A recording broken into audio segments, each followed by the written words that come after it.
Hello there, it's Patricia from Pinky's World, and today I'm getting out my scraps of card and scraps of copy paper, and I'm making wee tiny books for to pop into memory folios or memory albums. I need a couple of them, and I thought I'd do it. This one I've made a wee bit too thick, so I'm going to go a wee bit thinner this time. So for your cover, you're going to need a piece 6 2/8 by 4 2/8, fold it in half and give it a good score. For your paper, you're going to need 2 sets of 4 sheets, so it's 8 sheets in total, and they need to measure 5 7/8 by 4 1/8. Fold the first set of 4 in half, give them a good score. Make sure you're happy with the finish. If you need, trim it off with your guillotine just to keep it nice and tidy, and set that to one side. And with the other 4, I have marked the centre of my sheets.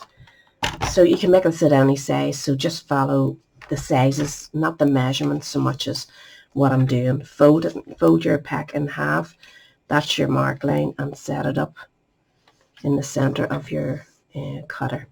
So we want to actually go in now, and I'll stand up for this, so sorry for the shadow. This is about just over 4, so I want to cut it from 3 up to 1.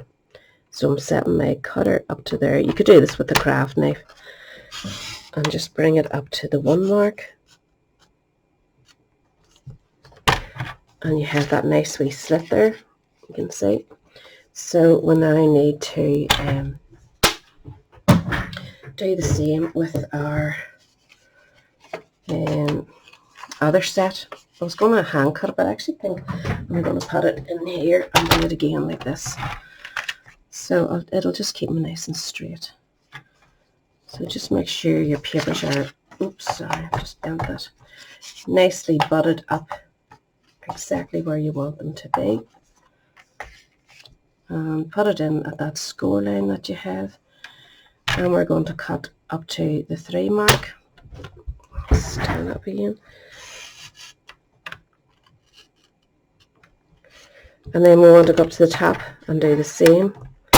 Cut down 1 inch to the 1 mark there.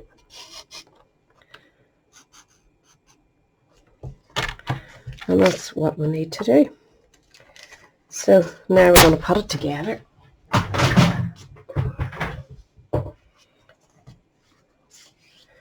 So for this one here, we want to fold the 2 sides of that cut together like so, and thread through your slit that you made, and just let them pop out again.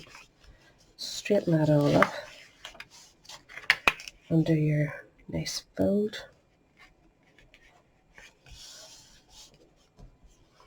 Just give them a good score.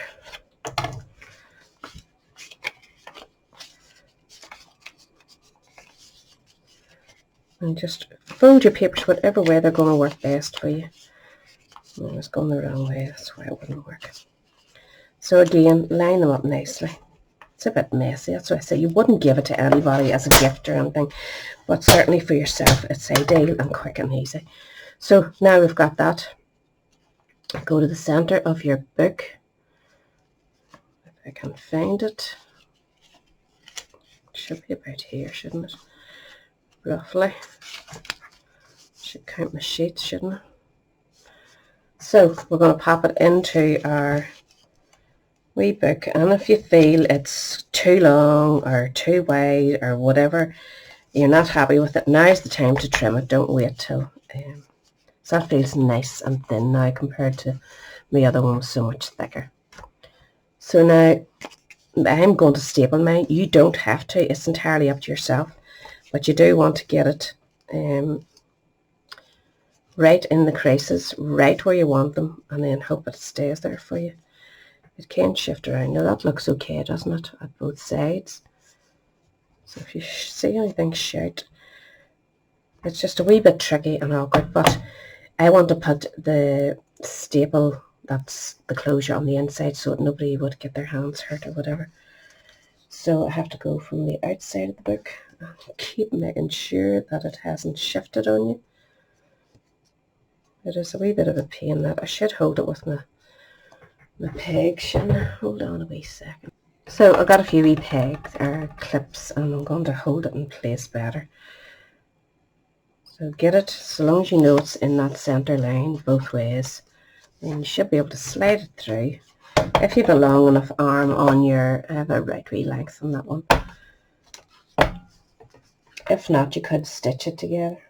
So I'm going to go right on that line. And another one here. Not that it needs to, you could probably get away with one, I'd say. Just want to make sure I've got it on the crease. So that has went right through, and we'll give them a wee press just to make sure they're nice and safe.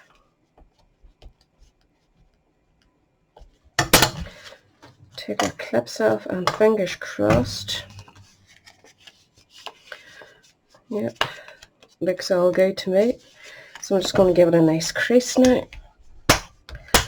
And that wee brick will be ready. You could decorate it, put a name on it, whatever. I'm actually going to use mine. I'm going to ink around the edges, which I should have done first, but I didn't want to. I'm going to pop it into this wee folio pocket, which should fit much better than the other one. And I'll be able to put, this is a wee folio I've made. This is a free download actually with Vectoria Designs. You'll find her on YouTube. And she's giving away this free folio, all the print-offs that you need, and tells you exactly how to make it. And I wanted to get a wee book for inside that, so I'm going to ink around it, match it in with this. Is a wee folio I'm going to use for memories of my mum. So that fits perfectly. The other one was a bit tighter. So if you fancy getting this, go over to Vectoria. I'll put a wee link at the bottom of this. And she gives you all that. You just have to print it. So that's my wee books, really quick and easy. I just, you know, I can make a day's work out of anything. So get your scraps out, scraps of paper, and I'll have all the measurements down below this actually, because I'm probably not going to bother blogging this. It's just really for me. So if you fancied having a go, get your wee papers out and have it. So thanks for watching. I'll catch you all again later. Bye.